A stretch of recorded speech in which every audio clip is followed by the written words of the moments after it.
Creative burnout is real, and it can be absolutely paralyzing to creators. So what's the solution? My name is Josh Zimmerman, and I'm a certified life coach, and I'm here today to help you move through burnout. First, you have to understand how burnout actually affects your body. Research shows that when your body perceives a threat, like let's say a hungry, bloodthirsty bear, your brain sends signals to your body to produce adrenaline and cortisol. Those are the hormones that produce the fight, flight, or freeze response. Your heart starts to beat faster, your senses heighten, you breathe more rapidly. Think of it like your brain literally stepping on the gas to help you avoid a threat.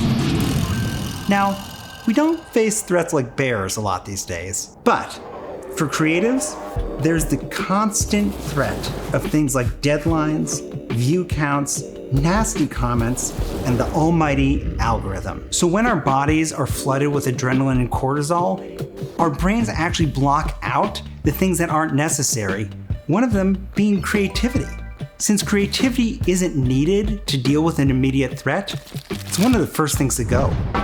Unable to come up with creative ideas, you press even harder. And when you press even harder, you get more stressed. And more stress equals more cortisol. And more cortisol equals no creative ideas. And guess what?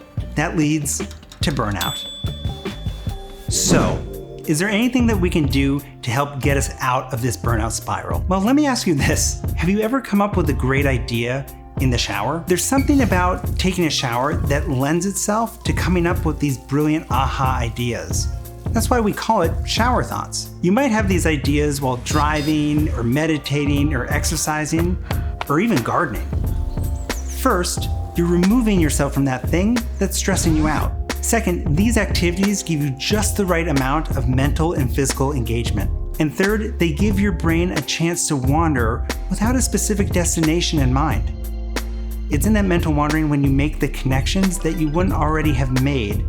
And that's when those aha moments happen. So the next time that you're feeling stuck or burnt out, take a step back, relax, take a shower, go exercise, do something to let those ideas well up inside you because you have it in you. I'd love to hear about how you're dealing with burnout and some of the tips that you have in the comments down below. Make sure to like, subscribe, hit that notification bell because I have a lot more tips and tricks coming to this channel to help you keep going strong.